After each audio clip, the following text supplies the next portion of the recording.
Are you ready for the Low Blows Network? It's the show where you control what's on the agenda. Ask us anything and we're blood-bound to answer. Starring Rick Nash, Corporate King, and the Queen of Irish Wrestling, Katie Harvey. It's Ask Low Blows. We're chatting off air after taping the flagship, and Nordy Wrestling came up. And I think, on behalf of... No, wait, we shouldn't say that. That's not a way to talk to people from Northern Ireland. On behalf of Southern Ireland, they won't respond well to that. No, but here's the thing. I was like, we can actually talk about this on the show. It's like, I'm looking at it from afar, and there's a lot of wars going on. There's always something going on in the North. It's like, here's the thing that kind of frustrates me a little bit, and I feel like I'm speaking out of place because I haven't had much involvement with Northern Irish Wrestling. I think I did a PWU show once.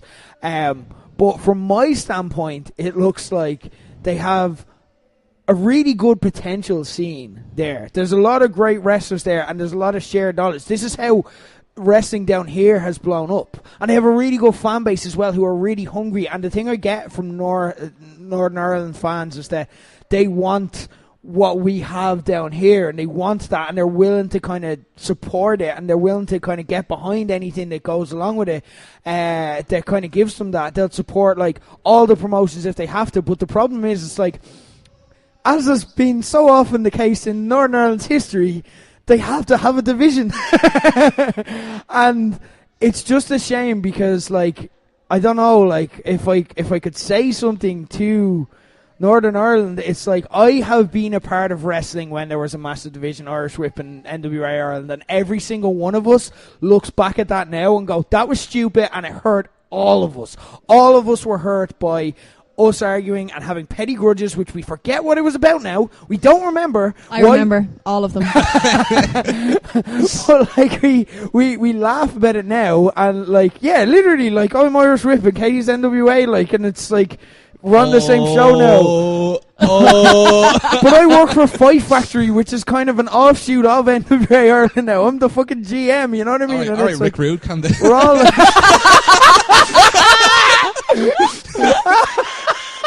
quality reference. I didn't even think you knew him. Amazing.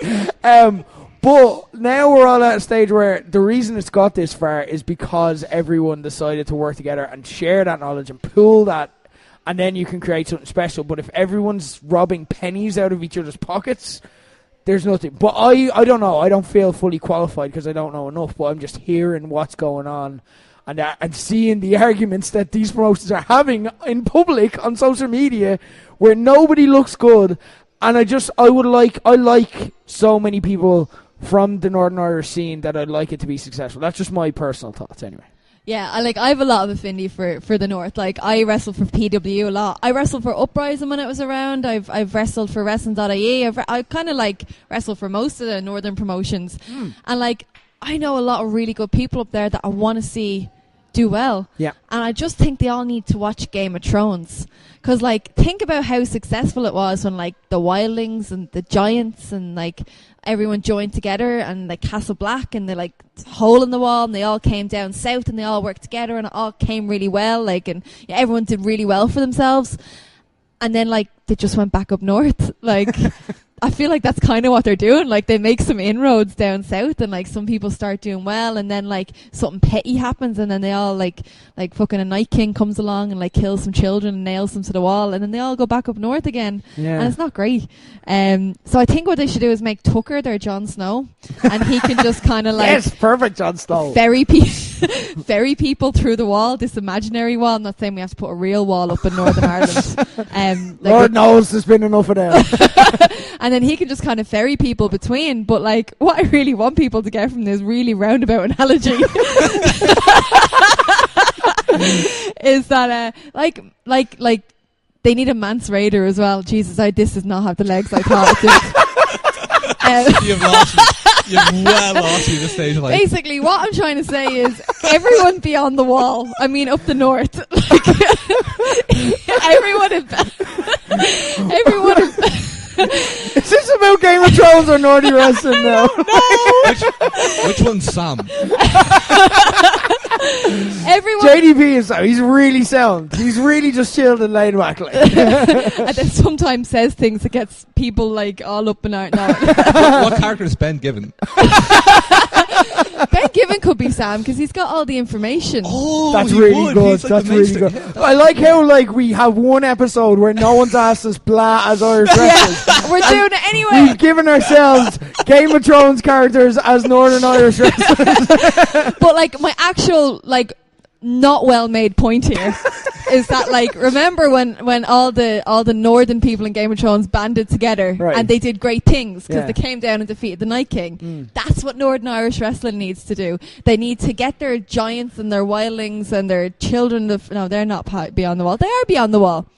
Get their children of the forest. What are you saying the Northern Irish wrestlers need to do with their children? I started a thought and didn't finish it. I'm saying all the wrestlers up the north need to work together and train in each other's schools and work each other's shows and like be one big wildling gang, and then we'll let them pass the wall. But who's the Night King?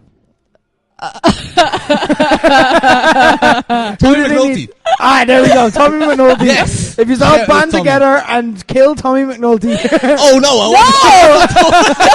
No! I thought Night King was killed. Why is he acting like that was a legitimate suggestion? Whoa!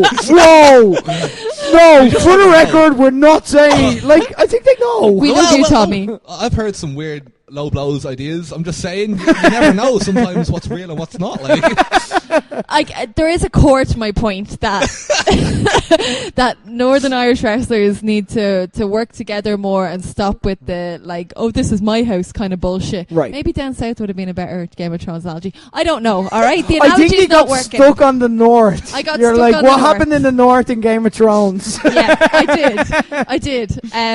They should all work together, and as I said, then we'll let them pass the wall. There we go. Fair enough. Cobra Keen, your thoughts?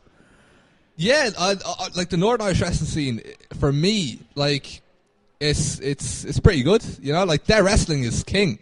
So, I don't know, like, I think their wrestling is like staying out of all the drama that's going on. And they look like they're having the best crack. You know what I mean? Like, that's, like, I'm not even taking the piss when I say that. They look like they're having so much fun. Hire Hooch. That's the Maybe thing. he's the peacemaker. Maybe he's the Davos. He's Hooch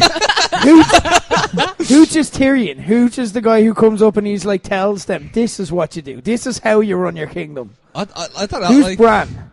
Bran. They have a guy in a wheelchair up there too. He could be Bran. He's grand. He makes these jokes himself. I once tried to turn his wheelchair around to face a wall while I was wrestling, so we're cool. What a start to Oslo Blows. This is what happens when we've nothing planned. This escalated badly. I'm sorry.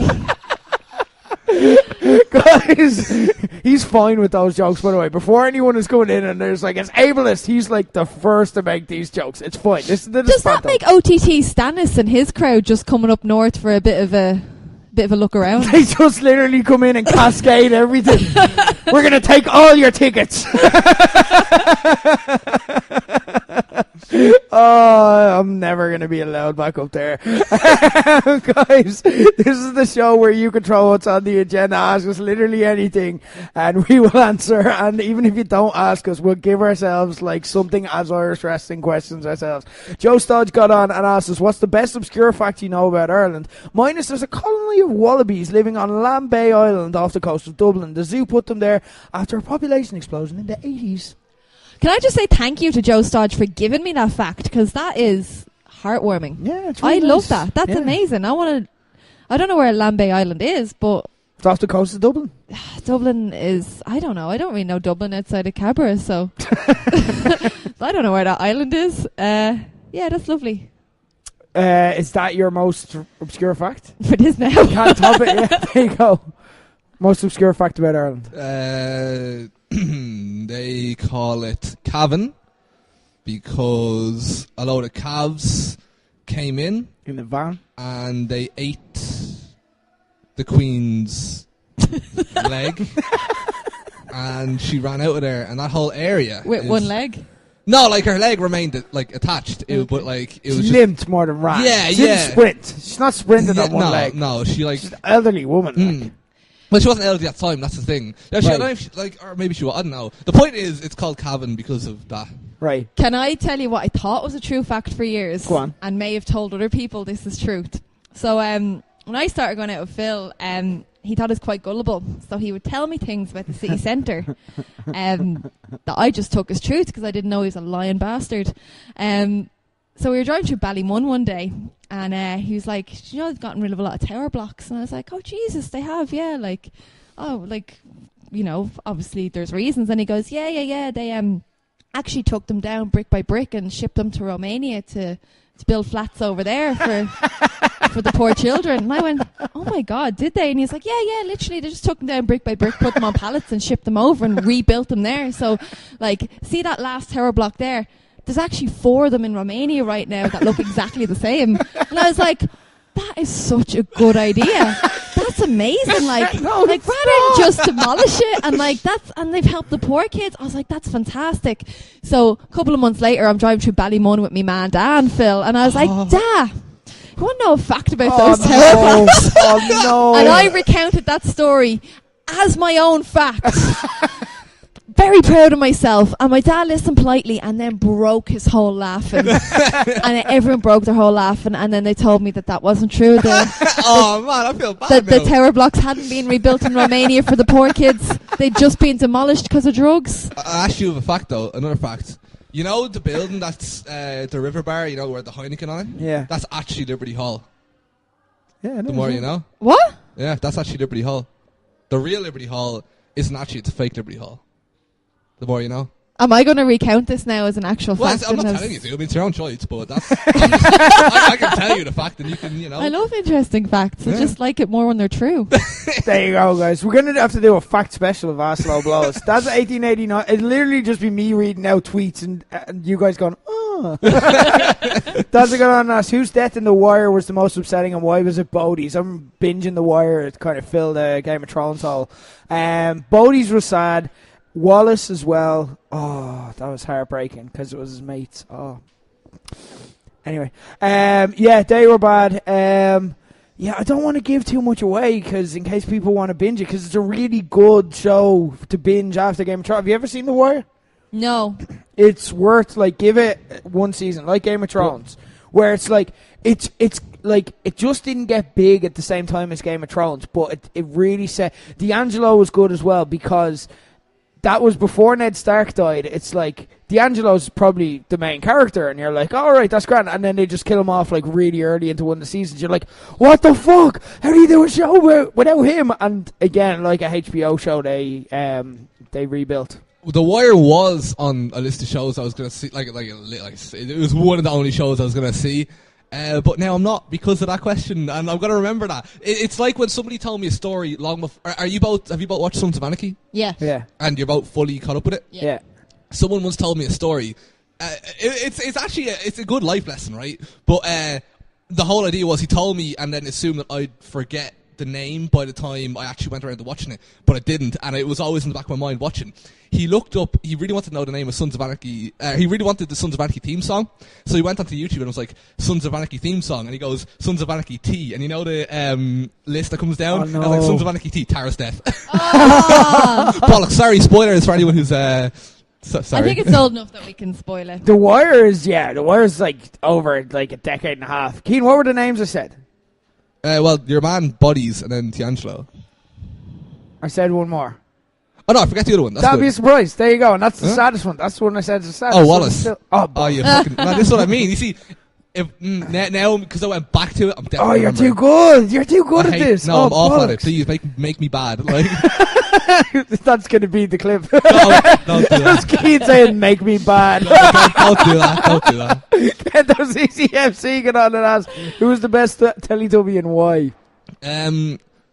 Are you familiar with Teletubbies? Yeah. Yeah, I'm not. We're not that old. Okay, well, who are your favourites then? Cause The gender fluid one with the handbag. what? Tinky Winky, I think it is, yeah. Tinky Winky's gender fluid? Well, no, he's a boy who carried a handbag and was purple. I quite like that. Well, all right. Very progressive. Anyone? I mean, sure. Okay. What? Do you have a passionate side in this? Poe, the underdog. My answer, it's hard because I like them all equally. Don't get me wrong, but You know, Poe, Dipsy, Lala, Tinky Winky, they all have their strengths, they all have their weaknesses.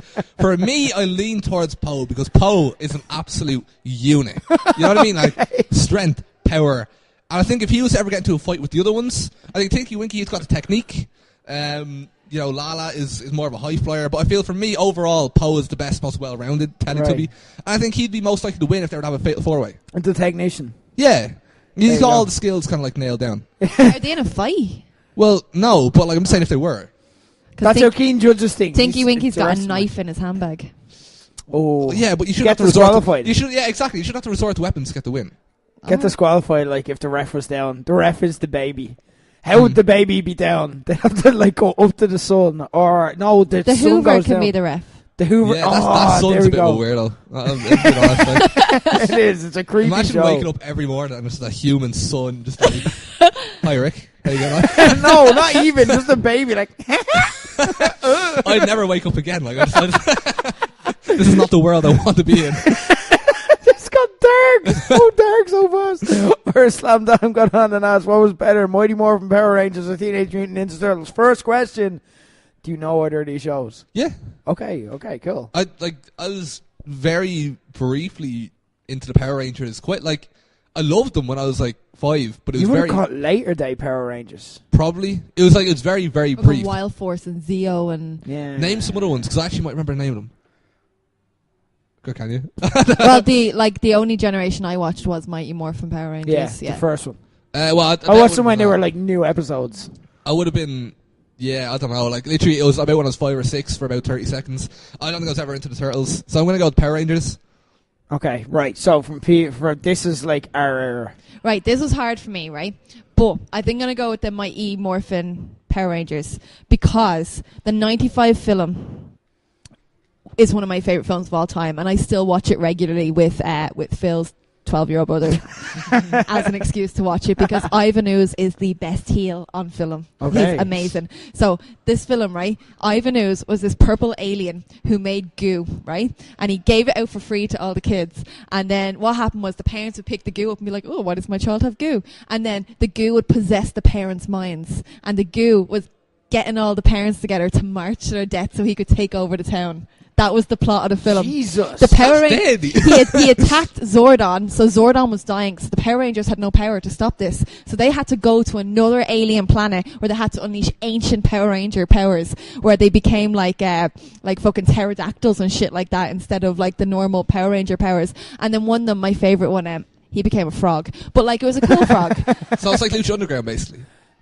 Yeah, I think you'd like it. Nice. I think you'd like it. It's one of my favourite films. I fucking love it. Like, it's amazing. That does sound actually fucking amazing. And like for my birthday, one of my friends met Billy, David Yost, the Blue Ranger, and got an autographed picture of me, which I have framed on my bedroom wall. And I went to Comic-Con this year. I had a little spy on David Jason Frank, who plays Tommy, who is the White Ranger.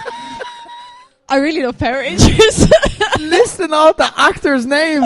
Actually, David Jason Frank. And just pause for effect so we'd all go, oh. That's a talk nerdy to me, like waiting to happen. I really want to hear more. That's a talk nerdy. I didn't know I love Power Rangers as much, but I do. This is happening. We are doing that show. I'd have gone with Turtles just on the basis of charisma. Like, it's just, they're charismatic, they're funny. You get the Rocksteady and Bebop. Remember, what is it?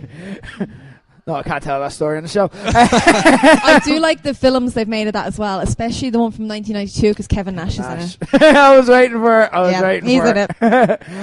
Declan Byrne, 31, got on the mask. Sorry, can I just say, before I even say it, best question. I've said this off air as well. This is the best question we've ever been asked. I laughed so hard on my own, like, reading the tweet, that, like, I just want to say thanks. Thanks, Declan. That was really good. Declan asked, if you could meet anyone in the world who you have not met yet, who would it be? For me, it would be Greg Bolger, in brackets, Rovers player, Alexander Dean, in brackets, Irish wrestler. We know him. How have you not met Dean as well? Like, you were in the same building as I was as going to ask earlier. How, like, Alexander Dean is at, you go to Fight Factory. I've seen you at Fight Factory. He's there. Like, he's always at matches as well. Okay, he's on the Boas side, but like he's just always wandering around Dublin. Like he's not an unattainable goal, Declan, is what I'm saying. And finally, Rihanna. Absolute legend. Well, look at like Greg Bolger is like above Rihanna. Like Dean is above Rihanna. do you think Rihanna's this is like in third. order? I like to think so. Like, one of them is, like Katie said, extremely gettable. Like, we can make that happen. Yeah, Rihanna plays here all the time. Yeah. I feel like he's got to take that personally. Like, you've been in the same building as Dean multiple times. Deco, come to episode 9 and I will introduce you to Alexander Dean. There you go. Alexander Dean meet and greet. Greg Bolger do meet and greet. I'd go to that. Greg Bolger, episode 10. Rihanna, episode 11. It's all building up like. I'm just saying, Greg Bolger could be our like international hopes. I'm just saying, like, I'm now into like Irish football because of Declan. Like, if it wasn't for Declan, I want to like it, but I never think of it. When I see Declan tweeting about Rovers, I'm like, yeah, go on Rovers. So I don't know. Thanks for improving my day, Declan. I'm not gonna lie. All right, there you go. Who would you meet? Anyone in the world who you haven't met yet? I don't know. I was kind of thinking of it in the categories that Declan gave us, like sport, wrestling. With singing. wrestling is a sport. Absolute legends. Footballer, I'd really like to meet Jamie Redknapp. Just for creepy purposes. Yeah. Like I didn't back away from I that. also really like League of Our Own, and I think he's very funny. Okay, and very fair charming. enough, Yeah. Single now as well, I think. Oh, really? There you go. I'm not, so that's irrelevant. Yeah. Well, you're the one who said it's for creepy purposes. Yeah, I don't know that many football players. Wrestler you haven't met. Terry Funk is top of my list and has been for a long time. Ooh. I'm lucky that I've got to meet a lot of wrestlers I really like. So like Lita would have been top of that list for a long time. Right. But yeah, Terry Funk. I'm just dying to get booked on a show with him. Yeah, you really got to hurry up on that. Now here's the thing. Not way sometimes I am a creep. Yeah. I'm really worried about saying stuff about say like John Moxley now because the probability of OTT booking him at some point really high. is really high. Really high. Yeah. Yeah. And I don't want to come across as a creep in the locker room. Okay, fair enough, because it'll definitely be brought up. Oh yeah, 100%. Like Justy will be there. Look, and Justy listens. When I met Kevin Nash, it was a fucking free for all, to be honest. And an absolute legend. Any absolute legends? John Moxley can qualify as that if you want it to be. Yeah. I kind of want to admire him from a distance, though. Right. You know the way you just don't want to meet some people in case they disappoint you? Yeah. He seems very aloof as well. Like. Oh, wait, I've met him. What? Oh, yeah, I've met him. I forgot that. What? For fuck's sake. I met all the Shield when they were in Smiths. All right. One of the trainees, it was LJ Cleary when he was a trainee. Gave me a spare ticket to meet the Shield, so I took Phil's little brother, who was 8 at the time, and we walked in, and so like he doesn't watch wrestling, he doesn't really like it. I just needed to bring a child because it was in Smith's, and Seth Rollins straight away, oh my god, little buddy, what's your name? Like, and tries to talk to Jack. Jack has no fucking interest. It's actually me who's here to meet you. Sliding up to the desk. And Seth and Roma were really nice and signed my little thing, and Dean just sat there with sunglasses on and just like, hey. And I was like, oh, you're the coolest. So yeah, I've actually met him before. Cian, a Rovers player you haven't met that you'd like to? A Rovers player? No, well, if you want, a footballer. Anyone you want in general. So I'm going to go 3 categories as well, right? Okay. Football. You see, I don't know. I'm like Declan. I mark out for like people that aren't even famous. Like, I'm kind of a bit like desensitized to it a little bit now after working for Phoenix and stuff. It's like I'm marking out for like people that are like not hanging out with, like. But yeah. Billy Bedlam. Cian, you've been in my home. That sums me up more than anyone. But yeah, like shit like that. I don't know, like football. Like again, like there's like I'd mark out just as much for like a wrestler I like than a Ronaldinho would be pretty cool, maybe. Ronaldinho. That's so random. You just he seems really fun. Well, he was the face of like FIFA 06 and stuff, which is like my childhood kind of. So I'm like, okay, maybe him. Like, I mean, James McLean. I love James McLean, but like again, the footballers I love are like Irish players who are kind of like grand. Like Matt Doherty walked in and be like, hi. Like it's not like I'd be like, oh yeah. I mean, Callum O'Dowda. Hey. I don't really care that much. You know what I mean? Like it's more wrestling. Wrestling, it's kind of obvious. Like Eric Rowan and Sienna. Haven't met either of them yet, so I'm kind of like that's what I'd like to see. Fucking what's the other one? Absolute legends. He mentioned a musician. Musicians, I'd love to meet Dave Grohl. He's a good one. Yeah. Long before the days of LJ Cleary, it was a rumor in my school that he was actually my dad. And then I started playing drums, and turned out there was no genetic talent passed down. I stopped playing drums shortly afterwards. But Dave Grohl seems like one of them. Like, because the thing with celebrities, a lot of them are kind of like mad. A lot of them are kind of like they've kind of lost it a bit. You know what I mean? They got a bit crazier. They're not like there's something wrong with them. Like they're not good people. They've done this and that. Dave Grohl seems fucking so cool. Yeah. He's such a like.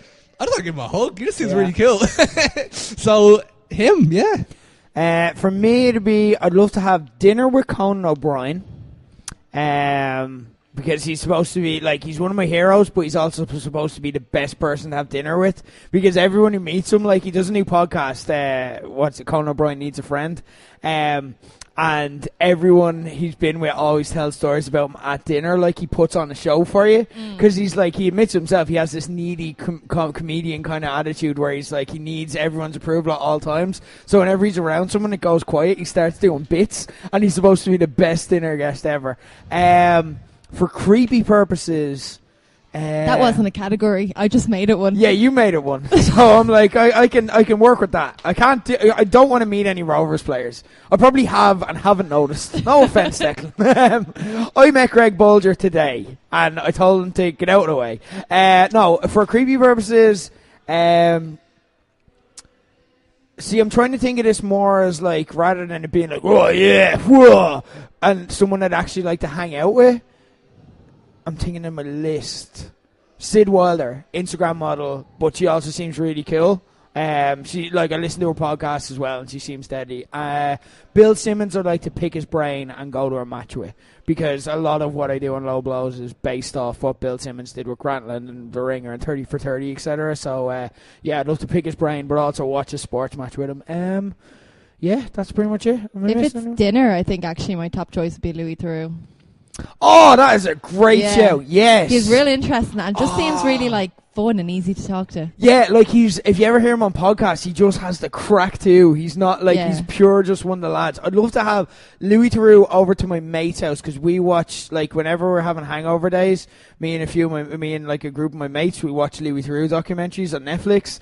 And like, I'd love to have him at a barbecue with my mate's gaff, with all them there as well. They'd have to be there too. That'd be amazing. Yossi Benayoun, just hang out with him. See, I wouldn't like to meet footballers, because the thing is, you see them being interviewed, they're just like normal people. Yeah, it was a good match. Yeah, it was a good match. You scored a pretty good goal in 2006, if you remember. Darren Huckerby, there we go. That's my living legend. I'd love to hang around with Jose Mourinho or Alex Ferguson. Oh yeah, well, you see, a manager, you got that kind of like insight personality that players wouldn't really necessarily have. Yeah, exactly. Sean McSarron got on and said, was it fair Jericho to greet and name Renee Young on the Moxley podcast, only asking, as she may be facing backlash now from WWE, that she wasn't going to before? I'm sure if she was bothered by it, they could just edit it out. Like, it wasn't live, was it? No, so I'm sure if she was like, don't say I'm here, then he wouldn't. I doubt she really cares. Yeah, I get the instinct, because I did think the same. Whereas she kind of walked in. Did you hear when Jericho name dropped her? He got really weird. It's like he fancies her and he's trying to play it cool.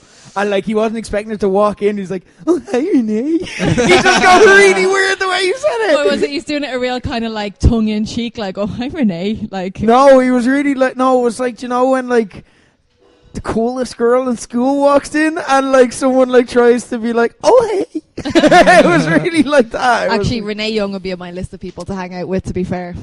She'd be on another list of mine. She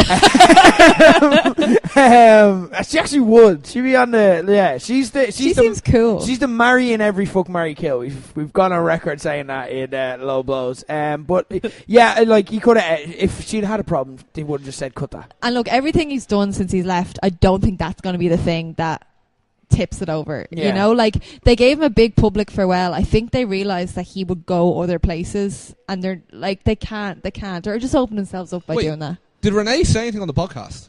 No, you just heard her in the background like, hi. So she's going to get in trouble for hanging out in her home. It's awkward. The situation is undoubtedly awkward. Like, she's literally walking in while her husband's bitching about her employer for an hour, and like, it's now acknowledged that she's there, but it's the situation she's in, and I'm sure it wasn't all unplanned. I'm sure they've talked about it.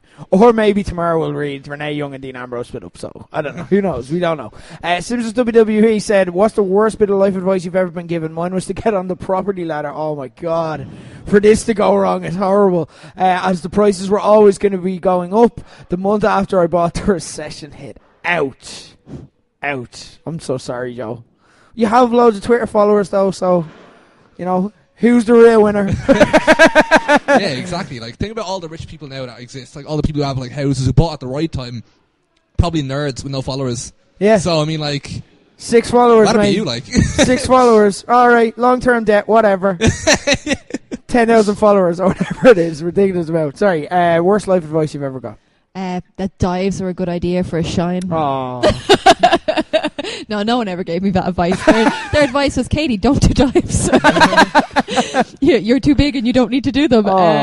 No, I don't know. Like, bad life advice hasn't stuck in my head because I tend to kind of like... filter. Yeah. Like, if I think it's bad advice, I won't follow it. So I'm... like, nothing sticks out in my head. Is there anything you've done... So the way I think to get this is to think of regrets and then... work your way back. Did anyone tell me to do that beforehand? The dive, no, that works though as well. Like, you know. Yeah, no one told me to do that except for me though. Inner Katie is to blame for that bad advice. You listen to your own advice, yeah. This is a 6-man, you won't get a lot in. Just do something big at the start. Keane, any bad life advice you gotten? No, I forgot about this question. I'm not going to lie, I can't think of anything. I've got one and it's dressing related. It's very easy for people who've been successful in wrestling to say the way you make it is give up everything and put everything into this. All right, they're saying that behind a contract, which pays them quite a lot of money. Don't give up everything. Don't give up college. Don't give up get a plan B, because for every one of them, there's 20 people who walk in the door and don't go anywhere in it. So if you give up all your hopes in life, okay, yeah, bet on yourself, I get it, yeah, no, but generally, if you're going to be betting on yourself, it'll be because people will be telling you, you should give up your job now. Other people will be telling you this. Do not do this of your own accord. Do not go rogue with giving up everything. Because your trainer will come to you and say, you're probably good enough that now you can consider going somewhere. But don't go, I'm not going to do college because of this. Do the college. You can train and do college. It's fine. You'll survive. And then, if you're 21 and starting wrestling, that's okay too. You've still got loads of time, but you have a plan B in the pocket because millions of people make it. Whenever I hear a wrestler say that, I'm just like, you're really successful. It works for you, but you also had natural talent and a work ethic. People may not have a work ethic or they may not love it. I don't know. Maybe I'm wrong there. I'm not a trainer either. So would you say that's fair, or am I going rogue there myself? Or no, I agree with it, but I also agree that leaving cert is bullshit. So yeah, I don't think that route suits most people. This isn't advice I followed, but does it count if it's advice I didn't follow? Yeah, it's still bad advice. It's still bad. My fucking junior cert, a tutor, your main teacher, was the absolute worst. The absolute fucking worst. And I remember, she took the junior cert way too seriously. The junior cert... Do you remember what you got in the junior cert? No. No, who does? That's actually a really good point. You're 15, you don't know, you don't know everything about the education system, you don't know everything about your future and stuff. So I had this fucking cretin fucking being you need to study all day, every day. You need to, she's but take your breaks, half an hour, read a book, go to bed at whatever, cut the PlayStation out, maybe do it on a Sunday or something. No, that's bollocks. Just enjoy it. Skill is that. Then you mentioned skill, just open up a whole thing. I won't go too into it, but I feel like the state exams aren't as serious as a lot of teachers make them out. Definitely. A lot of teachers don't seem to understand the concept of PLCs and how, literally, I'm doing a college course now that I wouldn't have made it on with my leaving cert. I could have just not done my leaving and I'd still be in the same spot that I'm in. I think the worst advice is to basically like shut yourself off and study. Yeah. What I did for my leaving, and again, if you're going for like a high points course and you're really, it's not the same for everyone. Is what I'm saying. Like my proudest achievement was making the Division 1 on pro clubs the year I was doing my leaving. I worked so hard. I played FIFA most days, and I remember like the breaks in school. Me and Connor would be like, right, we need to drop Kieran. He's a shit striker. We need to put him somewhere else. And I remember we'd be discussing tactics. And you know what? Now I'm in the same spot I would have been. I'm looking back at that and I'm laughing. That was fun. That was the most fun year ever because I made it fun, and I'm in the same spot I would have been otherwise. If I'd sacrificed that whole, like, you're only going to be 18 once, you know what I mean, or 17 or however old it is you're doing it. Yeah, so don't fucking throw that away, like studying the whole time. Like, unless, of course, you have very specific goals, but even then, it could go wrong for you on the day. Yeah. Yeah, like I had really specific goals. I was studying for a law degree. Like, well, that's what I want to do. I want to get law. And it was 480 points on your CAO for law. You know what I got? 475. Oh. I missed out on it by 5 points. I ended up with my 9th choice on my CAO, which was arts. 475 is fucking good as well, though. Yeah, like. but like I had filled in like 8 law courses that were all like the lowest one was 480, and they went up from there. Whoa. So I missed out on law by 5 points. Ended up in an arts course, which I fucking hated. That I wrote on the CAO to fill up the page. Yeah. And I ended up dropping out after a year. I ended up doing a 3-year film course. I ended up doing a personal training course. I didn't know what I wanted to do till I was 25. And now I am a manager in a really big company. And I'd never used my Leaving Cert once. And I've got a really good Leaving Cert. Yeah, but if you got the points you needed, you'd have 2 elbows. The Leaving Cert is a great one there, where everyone's like the Leaving Cert is the be all end all before that. That's the right answer to that. Yeah, but like I was heartbroken in getting to law, but right now I could not imagine myself being a lawyer. Yeah. Could not imagine it. Like, well, fucking, you could imagine that though, couldn't you? Yeah. Actually, Your Honour. Yeah, you got the whole. Who I notice is also a man. T Kenny 2632 got on last with Shingo Takagi facing Ospreay in the Best of Super Juniors final coming up. Who would y'all like to see from the OTT roster in next year's Best of Super Juniors, or do you think they'd be pushed like El Fantasmo was, or just another young lion in the tournament? Who would you like to see in the Best of Super Juniors? Not just from OTT, from Ireland. Aiden. Or Scotty Davis. Scotty Davis would be alright. I think Scotty's actually a really logical choice, like especially after wrestling Liger. That's who I think would be the best like fit for it. Like off the top of my head, like. But personally, who I would like to see, Michael May. Oh yes, I think he'd be real solid there. Yeah, and he'd be a great young lion as well. Yeah. Like, just coming out and like having the awesome match, and then slowly getting people's attention. And it's like, this guy's really fucking good. Yeah. I want Michael May versus Zack Sabre Jr. Oh, I would love that so much. So much. Make it happen, OTT. Make it happen. That's a fucking stadium show match. Like, that'd be awesome. Alan Target on Nash. Favourite moments from episode 8. The look on Corporate Keane's face when he got thrown Pringles. I think we've covered episode 8. Yeah, we've talked about that a lot. Killer Steve W got on and said, how would you book an Irish wrestling version of Firefly Funhouse? So who'd be able to pull that Raven off? Creed. The way I do it. It's probably what she does in her mirror every night anyway. I can see it. I can totally see it. Because like, she's got that like funny, charismatic side as well though. I wouldn't bother with the whole psycho stuff. I just have Michael May just... But he's just doing like regular, everyday, monotonous tasks, and there's no twist. There's no like everyone's watching, being like, "Oh, is there like a psycho hint?" No hint. Like you put it forward, thinking there's a hint, just so everyone has to analyze Michael May heating up his dinner or something like that, thinking, "Oh, is he turning up the microwave as like a psycho sight?" No, he's making dinner for himself. And that's it. That's the twist. He like turns around and goes, "Let me in," and then a door opens. He's like, "Oh, thanks." Yeah. There's no psycho twist to it. It's just him doing basic tasks. Oh man, Heather the Great got on that. So you each have to screw one of your co-hosts in a wrestling match. Who's getting screwed and how? I'm gonna say that that's just a poor choice of phrases and wasn't intentionally trying to get me to read that out. So how would you cost? Like, so in a wrestling match, you have to cost someone a wrestling match. That's the word we're going with. Basically, in a wrestling match, I would do twin magic with LJ and then take Katie's title. Oh wait, she doesn't have one. Fuck. Wow, that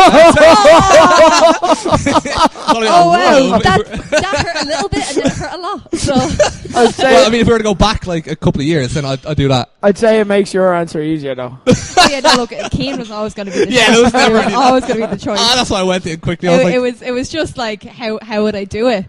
And honestly, I don't have a very funny answer. I was trying to think. He's throwing you off your game. Yeah, I was trying to think of like outlandish things involving like Pringles and nuggets and like just me being like, it was me all along kind of thing. Yeah. But yeah, I don't have a great answer. I think the way I could hurt him most probably though is maybe have Nicola turn on him.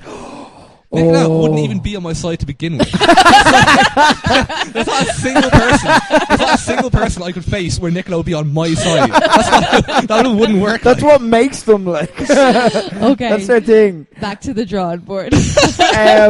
For me, because with you two guys, like it's you two at each other, and I'm just kind of the middleman most of the time and the referee. So if I'm trying to cost someone, it's like me having to make a decision. And if I'm turning on someone, that's a heel turn. So I have to judge like who would I get booed more, and it's absolutely got to be Katie, and like side with the evil corporate Keane. Like, oh really? He's the evil one. Oh, yeah. I thought he'd be the no, I get more heat for turning on you. Like it wouldn't make if people. You if can't I just beat up a cripple and be like, everyone's gonna be like, yeah. No, like you're the face and he's the heel. He'll get you in an armbar and just like. Oh yeah. Well, I'm just standing there like throwing Pringles at you all like, yeah. See, I think people would cheer that. Yeah, so that's how that'll go. Bob the Builder got on and asked, you've just won a world title. Shane Ross is waiting for you at the airport. What do you do? Have you seen this? Yeah, I have, yeah. For anyone who hasn't, Katie Taylor, I feel kind of bad for Shane Ross in this. Shane Ross was getting stick from a Fianna Fáil councillor last week for not paying any interest, because he's the Minister for Tourism and Sport here for any international Rosewoods, and he's just a typical, like, politician. He's your fucking dad, like. And he turns around and, like, to overcompensate for being accused of not paying enough attention to Katie, like she comes out of the airport and like she's celebrating with the bells as everyone's waiting, and Shane Ross walks out beside her like her hype man, and then photobombed every picture she's in on social media, and it's just become a meme here. So what would happen? You're waiting, you've won a world title, Shane Ross is waiting at the airport. I don't know what he looks like, so I'd probably walk right by him and just be oblivious to the entire thing. I didn't know this had happened until you explained it to me today. Yeah. Corporate Keane, Shane Ross is waiting for you. This isn't really one I really thought about. I just probably wouldn't make eye contact and just look at the ground and keep walking, with him probably walking beside me, saying nothing. Just the same as anyone else, basically. I just sort of don't really communicate well, and we just sort of just look down. We just I know I'm not good at small talk either, so I'm just like, yeah, see the match last night. Yeah, I mean, it's alright, I suppose. He's the most non-sporting fucking minister I've ever seen in my life. That man does not know what football is. It's mainly for the tourism and transport part of it. Why are they under the same umbrella? They're so different. Like. It's very odd. Yeah, it's just like, what else do we need to do? Oh, damn, I'll just put them together. We'll get off earlier. We're going to the bar. I would do... My favourite reaction was when I bumped into an ex where things had ended badly in a nightclub before, and I would do the exact same reaction where I catch his eye, I'd walk towards him, and as he stops to make conversation, I'd just go, nope, and then just keep walking. I was very proud when that happened, and it was well deserved as well, but we're friends now, we're okay, it's fine. I had a similar thing where I saw an ex walking down. I was walking through Dublin, I haven't seen him in years, he's off social media, I didn't even know he still existed. So we're walking by, and it ended on good terms, so I don't know why I reacted like this, but as I was walking by him, I just closed my eyes and went, and then just kept walking. And then it was over. He's gone. It was over. What would you do if you opened your eyes and he's standing right there? Like, why are you shutting your eyes and going? I don't know. And it would have been a really reasonable question. Hi. Like, hi. I haven't seen him in years. Ended on good terms. Would actually like to know how he's doing now because he was a nice guy.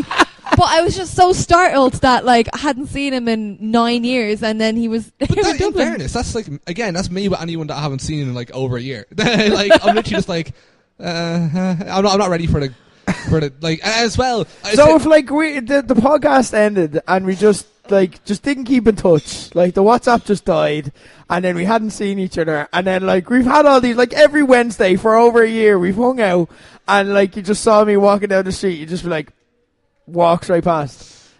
Well, you see, I'd see you at shows presumably, but if I didn't see you at all, if there was no communication, no nothing, I wouldn't ignore you. But like, He ignores me outside of Wednesday nights. fair, as yeah, it but- is. well, I'd ignore Katie obviously, but like, I don't know. Well, I don't know. Would I ignore? See, it's kind of like. I'd rather, I don't know, it's more that I'm just scared of the conversation. Yeah, I like, get that. fucking, and also, you know, Not see, knowing where to, No, like, you see- are we talking, are we not? you'd that kind of way. fall into the same category as like my main group of skill friends, where like I, once or twice I've seen them when I'm getting the bus back from here, and I'd be like, all right, well, fuck it, then we'd have the chats on the way back. But I mean, somebody who's kind of like under that tier, I'd be kind of like, I got on with them, but I wasn't really like actively friends with them either. So I'm kind of like, Yeah, I get you. I don't know. Yeah, I don't know. Where there's the question of should we talk? Yeah, I you hate just that. default to no. Yeah, I default Yeah. to no. I like, but if they want to talk to me, I'm okay with Yeah. it. Like, as long as they can carry the conversation, or one of us can carry it. Yeah, you made this choice. Yeah, so this is don't on you don't you dare drop that on me, you fucking god. Isn't it the worst getting caught on public transport though with someone like that who? Stop. I say no now. I'm coming out strong against this, right? There's a guy, and the mutual friend could be listening to this. I'll just say it anyway. He'll laugh. There's a guy who I went to school with, and he was a bit odd. Like he was the kid who, when we were 7, brought a porno magazine into school, and I was always. That's the kill kid when you're. But that no, age, he though. wasn't. No, he was not. It was like a weird, obscure porn. It was like hentai. It was like, no, this is like, he was the odd kid, and like in later life I ended up living with someone, and one of my housemates was best childhood mates with him, and so he came back into my life. Still odd. And like also a lot of like, there was a lot of like bad things as well. Like, I've no problem making small talk if I have to. He's like my housemate's mate, so he's going to be in the apartment. So like, I'm not going to be a dick. Like, I'm an adult. But there was a lot of actual red flags as well. Like, he like shits there between relationships. And like, I remember one time he saw my ex out, and like he would have known her through me, and then he started trying to bitch to her about me. And like, she just came straight back and was like, he was bitching about you to me. Like, and I'm like, he's got form for that. So I'm like, when your man moved out and we kind of fell out of contact, I was like, no, I'm not going to make time for this guy. I don't need to. I don't have to. And I'm older and more comfortable in my skin where I will just say no. A couple of weeks ago, he gets on the bus as I'm going to work. I'm reading my iPad, having a really good morning, and I'm just like, I'm in the mood, I'm enjoying the article I'm reading, and I'm like, and then he gets on, he's like, hey, how are you? And I'm like, hey, how are you? And I just went straight back to reading. And like, I wasn't like deliberately being a dick, I wasn't trying to snub him, but then I could see him kind of being like, and then you start being passive aggressive. When people get passive aggressive with me, I just shut down. I'm like, nope, don't care. Now, you can say what you want to say, but if you're going to do this, I'm going to just double down and ignore you. And then I got off, and I'm like, see you later, man. Good to see you. And he's like, and I felt really good after. I'm like, I don't need to talk to you. I don't want to talk to you. Even if you're sitting right in front of me expecting me to talk to you, I'm not going to fucking talk to you. And I think it's the way forward. I'm happy. You don't have to do these small talk things. Yeah, I'm okay with that. Yeah. Like I'm a big thing. I don't like to talk to people on my lunch break and work. Yeah, same. I don't like to do it. My job involves talking to people all day, every day, and teaching to groups of people. Like, that's my switch off time. That's when I go and I read my blogs and I watch my YouTube videos. Like, so sometimes I'll go sit in the cafe downstairs and work and stuff just so people don't talk to me. But like, I've no problem now if I'm sitting in the kitchen and someone comes into me with a work question. I'm like, 20 minutes, please. I need to finish this very important video. 100% sign off on that. It's like, I will talk to you when I'm getting paid to talk to you. We have 8 hours to fill together. That is more than enough time when we're on. Yes, 100% sign off on that. Owen_Davis1, last one at least, got on and said, Jack the Ripper has prostitutes, Ted Bundy has young middle class women, Gacy has children, Dahmer had gay people, BTK had women in their homes. If you became a serial killer, what people would you go after? Katie, he sent this question in for a reason. We're all waiting for your answer. I think we know what it is by now. It's not as broad as just men. No, we're all taking slaves. No! That didn't even cross my mind. We nearly went a week without bringing it up. It's the tail end of our Nearly, slow blows. nearly. You nearly got away with it. And I thought it was going to come up when I was talking about Kofi's trip to Ghana, but like, you were very good there. No, mine is I would target wrestlers who fall asleep in the car on the way home from a show. I'd kill them slowly and painfully. and then kick their corpses out on the side of the road to be left there. Jesus. Yeah, you want to sleep in my car, you're going to sleep forever. So. Holy shit! That's more a threat than an answer. I have major issues with this. I'm sorry. It's a fair rule. No, I agree with it. In general, I'm not sure it's a wrestling rule, but I think it should be in general. And now that I'm back driving, it's going to start again, and it bothers me. Like when I wasn't driving and I was the passenger, I always make sure I stayed awake. Always. You have to. It's only respectful. Corporate Keen, if you were a serial killer, people who downvote my videos on Reddit without even watching it first. It's like so basically, I'll put this on. Any video you've ever seen of mine that's got a few thousand views on YouTube is because I put it on Reddit. Reddit is hard. Reddit is like it's hard to do well on it. You need to know a lot of tricks, what to say in your title, what not to say. And I think the worst part is people don't realize how much work you put in. So if you put in say a week's work into a video, especially when you've college and everything else, it's like, right, I need this to do well. And if people watch it and are like, that was shit, that's grand. I mean, they're allowed to do that. I don't mind that at all. But people who don't watch it are just like, why would I watch your video? It's like, don't watch it then. Just don't why take the time to comment that and downvote? It's so what are you doing? Because they're miserable in their lives and they need to put that on someone else for a moment because it'll make them feel better for a second of their day. And the thing is, it's like when the reason it bothers me is because that comment or that downvote shapes everyone else's opinion before they've even watched it. Yeah. So it's like already it's an uphill battle. So it might end okay, but you've just taken away thousands of views and it hurts. It's like people who review places they haven't visited. That's exactly what it is. On Fight Factory's page, we have reviews like 1 star and 2-star reviews from people who clearly have never been to the school because they live in Timbuktu.